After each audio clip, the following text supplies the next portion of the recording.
Hello, learners, and welcome back to the NPTEL course on Victorian literature. In the previous lecture, we began our analysis of The Picture of Dorian Gray, the novel by Oscar Wilde, and we began understanding the blurring of the boundaries between art and reality and basic norms of morality in the novel. I began talking about how the novel equates different forms of aesthetic engagement, forms which take radically different legal and moral shapes. In keeping with this theme, I mentioned that the novel stages the most radical and fundamental shift in the character of Dorian Gray when he reads a book that he is gifted by his mentor, his ironic and somewhat dubious mentor, Lord Henry Wotton. This book is a French novel, and it is described in the novel as a yellow book. The expression yellow book was used to describe a lot of semi pornographic or illicit and racy material that was in circulation because there was a readership for it. But the phrase yellow book signals that the material is less than edifying. There is a taint to the kind of content this material contains. And this yellow book, however, which Lord Henry shares with Dorian merely for his entertainment, or at least the entertainment of Lord Henry as he watches the corruption of Dorian.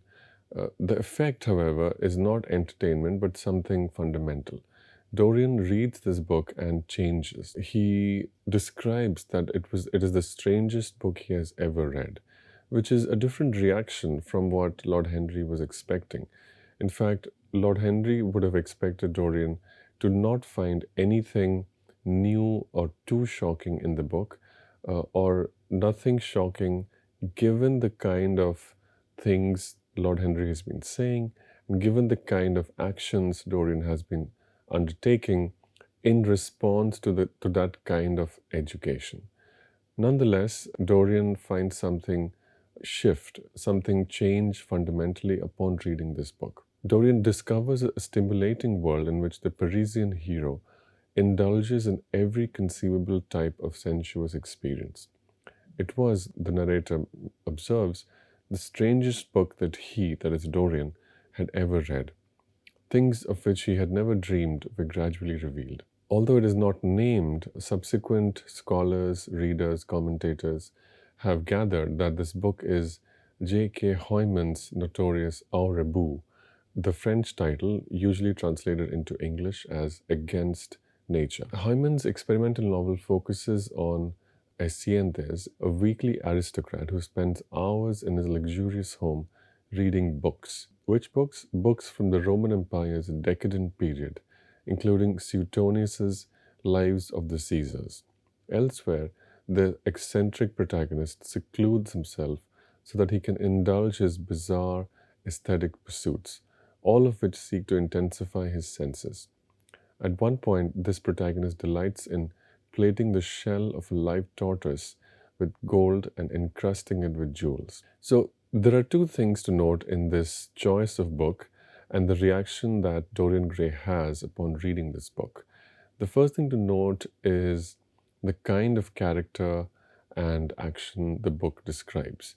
The book describes a person doing things which signify a kind of mad, no-holds-barred, completely amoral pursuit of pleasure. The protagonist does whatever he feels like doing if he thinks that it will give him pleasure.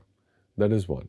The second thing is, among other things, this protagonist reads a particular kind of book. He reads Suetonius's Lives of the Caesars, and there's something about this book and something about the kind of activity the book describes.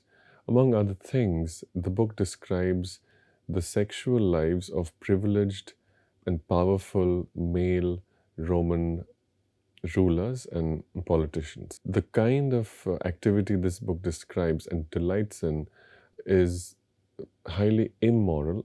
That is, it includes sexual relations outside wedlock. It also includes sexual relations which may be considered unnatural because they include homosexual relationships. Now, the fact that these sexuality is not described as among the key things about this book, the book that the protagonist of Against Nature reads, means that the connection between reading and pursuing pleasure from aesthetic or sexual means is left unclear. There is nothing to suggest that the protagonist of Against Nature does things because of what he reads in Suetonius. Similarly, there is nothing to suggest that Dorian Gray does what he does because of what he reads in Against Nature. Nonetheless, aesthetic pleasure, beauty, the pursuit of sensual pleasure, and reading, these are all placed close enough to each other to suggest to interpreting and keen and sharp readers that there is a connection between these things, even though what the nature, type, and specific kind of connection there is cannot be known very clearly. Now, how does Dorian read this book? Very rapidly, Dorian convinces himself that the Yellow Book contains the story of his own life. Even though the volume was composed before he had lived it, such phrasing suggests that Dorian Gray has once more traded ethical existence for aesthetic experience. This is the mistake that Dorian seems to make from the perspective of Lord Henry Wotton. The book is supposed to be just a book. That is, the book is supposed to be merely an aesthetic experience that someone chooses to indulge in for a short period, and once that experience is over, one can come back to one's reality. This is the kind of experience that Henry Wotton continuously indulges in, and he invites Dorian to indulge in. Dorian, however, might be said to be too naive or too earnest in that he mistakes this aesthetic experience for an extension of life itself. This is simply one possible reading of how reading Against Nature changes Dorian's life subsequently. This is not the most persuasive or the most authoritative reading. Nonetheless, it is a very powerful, suggestive, and persuasive reading. The result of reading Against Nature is that Dorian slips even further, falls even deeper into a frenzied, amoral pursuit of pleasure. We are told he begins to slip out at night to visit Bluegate Fields, an area once known as Ratcliffe Highway in London's poorly lit East End, which had long been linked with murderous violence. In subsequent chapters, we see that his nighttime visits to this squalid part of town feed his addiction to opium. The fact that his life has led to taking narcotics amplifies his compulsive but ever dissatisfied need to sustain pleasure, whatever the cost. Now, one thing additionally happens after Dorian reads Against Nature. He becomes absorbed in stories about the Roman Empire's worst rulers, whose tyranny is chronicled in Suetonius's Lives of the Caesars. Now, the choice of this book, as well as the choice of the character in this book, which Dorian reads, is telling, and it will have a consequence on how this book was received, read, and interpreted, both by scholars as well as law enforcers, lawyers, and the state who would eventually punish Oscar Wilde. Dorian is drawn to the character of Heliogabalus, who is a cross-dressing sun worshipper and whose infamy lay in his licentiousness and perversity, and who will later savor the sadism of Renaissance autocrats. So this is a character, and reading about this character, a cross-dresser who indulged in sadism and who pursued pleasure irrespective of whether that pursuit led him to break laws, seems to have had a strong influence on Dorian at this point. And it is at this point that we are told the complete detachment between morality and art. And the narrator tells us that Dorian Gray had reached a point where he looked on evil simply as a mode through which he could realize his conception of the beautiful. Now, this sentence that Dorian looked on evil simply as a mode through which he could realize his conception of the beautiful suggests a complete reversal of the Platonic ideas of beauty and the good. In Plato's dialogue, The Symposium, we see Socrates expound on the notion of the beautiful, and it is equated with goodness. So, beauty and good and love, these things are equated in Greek philosophy. And here in this statement, we read a complete reversal of that equation. From a narrative point of view, we can see the novel undertaking a thought experiment. The experiment may be described as a question. If a person lives their life as if it were a work of art, how can morals be a part of this life? In a way, this is a very old question.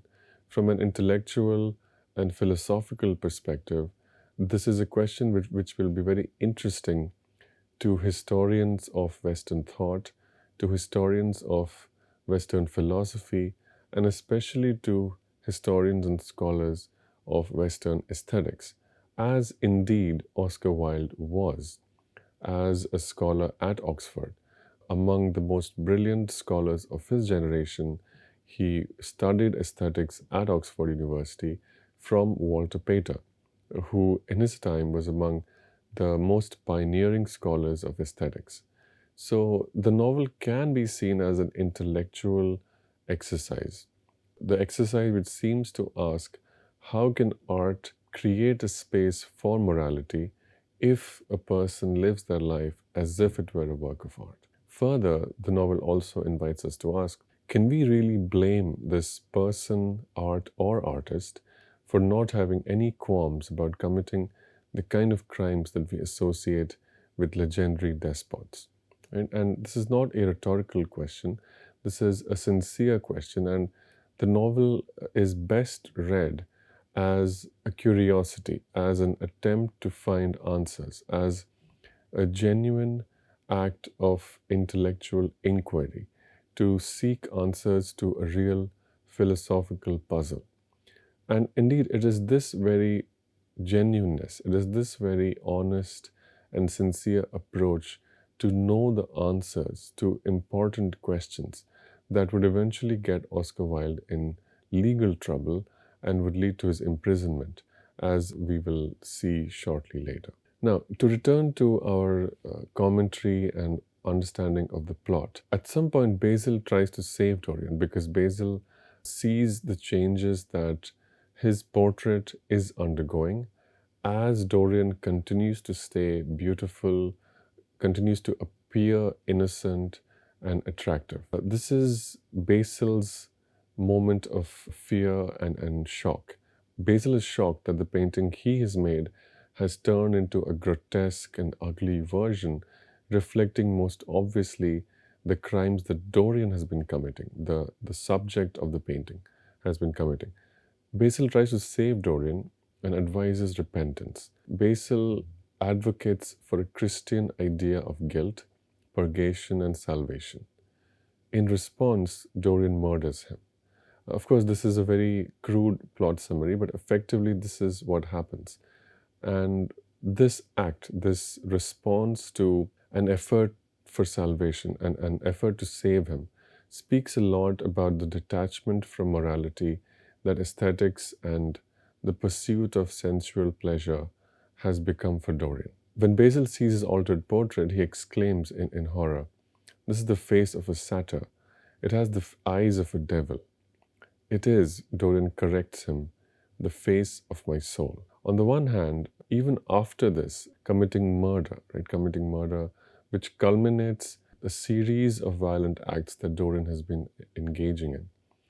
Even after he does this, Dorian continues to attend upper-class gatherings where Lord Henry views humanity as if it were a collection of aesthetic objects. On the other hand, while attending these gatherings in the evening, going to operas, appreciating art, and hearing a theory of art in which human beings are seen as aesthetic objects, theories of art that Lord Henry propounds. In addition to hearing these theories and attending these gatherings, Dorian spends his nights in opium dens in London's Docklands. Now, by describing this double life, this split personality, the narrator and Oscar Wilde is inviting us to reflect on the hypocrisy that most privileged theories of aesthetics hide. The hypocrisy consists in the fact that people like Lord Henry find it easy to make comments, to theorize aesthetics, to make allegorical readings of human beings as if they were aesthetic objects. On the other hand, they are unable to see the price that someone like Dorian was paying, continued to pay, and the toll that such a pursuit of aesthetic pleasure took on the body, mind, and the soul of someone like Dorian. So, Lord Henry Wotton is an irresponsible, privileged, condescending, and a selfish, ultimately, educator. He wishes to educate Dorian in the pursuit of pleasure, but he is unmindful and indifferent to the violence that such a pursuit of pleasure inflicts on Dorian. So this is where we see the hypocrisy of Lord Henry, and we see how his indifference to the suffering of Dorian reveals a deeper hypocrisy in educated and privileged societies of Victorian England. In the final movement, we see that Dorian realizes what has happened. Dorian realizes his mistake and he tells Lord Henry, "You poisoned me with a book." In response, Lord Henry can only repeat his tiresome remonstrations that art has no influence upon action. Further, that is to say, Dorian, upon not finding any solution or help from his teacher, mentor, educator, Lord Henry, tries to fix his situation himself. And the only way he knows is violence. The only means he has been taught by his own education in aesthetics is violence. And so he uses the knife with which he had killed Basil and he tries to kill the painting. That is, he stabs the painting because he thinks that all this began with the painting. Dorian mistakenly assumes that the suffering he is undergoing, the violence he has inflicted, the crimes he has committed, all that comes from pursuit of pleasure, which was planted, the seeds of which were planted when he first laid eyes on that exquisite and beautiful painting, a painting which captured the innocence and the beauty of Dorian's own person, his own body, at such an early stage in his life. And so he tries to fix the problem by stabbing the painting. But then what happens when Dorian stabs the painting is that he himself dies. And in the last scene, we see that servants find Dorian dead with his face disfigured and the painting returned to its true original innocence and beauty. So all of the changes, all of the grotesquerie and the ugliness that the painting had taken on following Dorian's activities removed, and a sense of balance is restored, a sense of reality, a sense of the boundaries between art and reality are restored.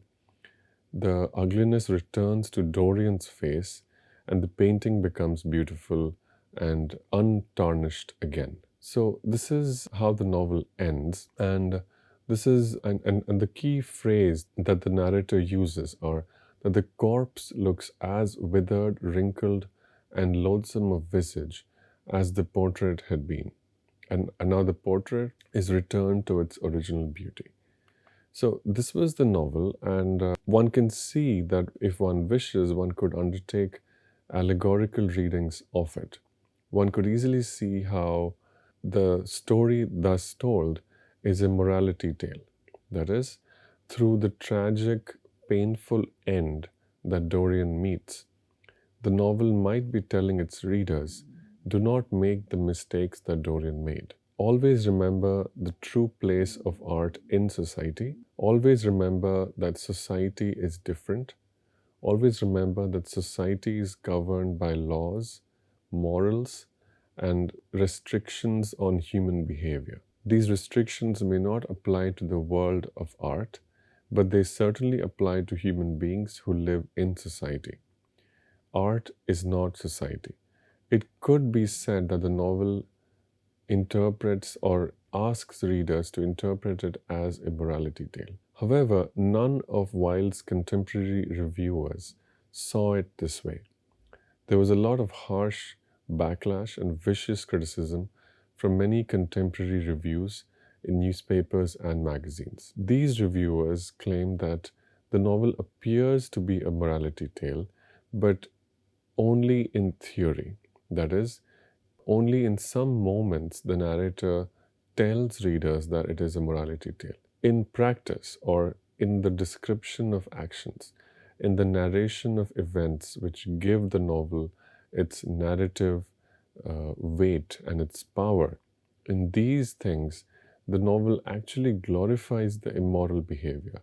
It does not condemn immoral behavior, and in fact, it encourages and invites more immorality. This was the view of most contemporary reviewers, and there were three who made strong statements about this criticism: St. James's Gazette, Daily Chronicle, and Scott's Observer. These three were negative reviews to which Wilde responded individually. Of these three, I will quote only from the Scott's Observer because it was the Scott's Observer who went furthest of all the three and implicated both Wilde, the person, as well as the narrator and his protagonist in criminal, immoral, and illegal activity. The Scott's Observer stated that the picture of Dorian Gray, the novel, even though ingenious, interesting, and full of cleverness, and plainly the work of a man of letters, was at base a medico-legal fiction. Just to show what this epithet meant, the reviewer,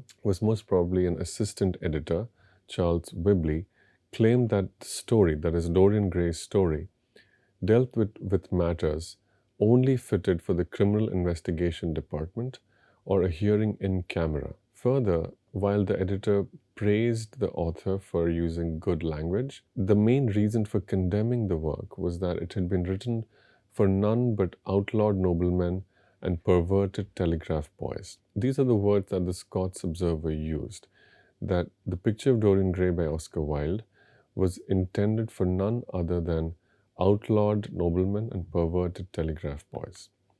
Outlawed noblemen and perverted telegraph boys refers to a very specific event in the years and months immediately preceding the publication of this novel. This was in September 1889 that at 19 Cleveland Street in London's West End, a house was placed under surveillance.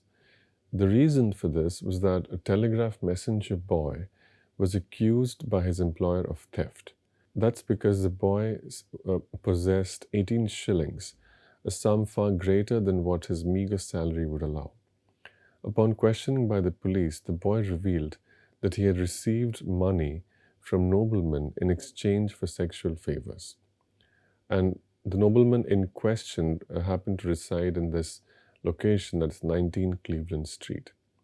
In what soon became known as the Cleveland Street Affair, the police discovered that upper-class clients had been paying young men at the local post office for sexual favors. So, when the Scott's Observer comments that the picture of Dorian Gray is for outlawed noblemen and perverted telegraph boys, it is suggesting that characters in the novel fit these roles. The young Dorian Gray fits the role of a telegraph boy, and the senior, the older Lord Henry Wotton fits the role of the outlawed nobleman. There's also an insinuation Oscar Wilde also fits one of these roles, and that Oscar Wilde may have had connections to this kind of activity which was reported in the newspaper. The key event, the key conversation in the novel that the Scott's Observer might be referring to is that scene when Basil Hallward asks Dorian Gray, "Why is your friendship so fatal to young men?"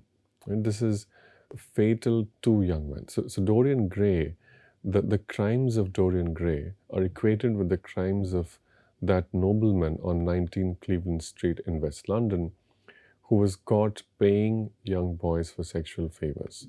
This is the connection that the Scots Observer makes between Oscar Wilde's novel and real people in Victorian England. We will discuss further about what connections between the novel and reality can be drawn and how these connections help us better understand the novel as well as how we can best understand Victorian England in the next lecture. Thank you.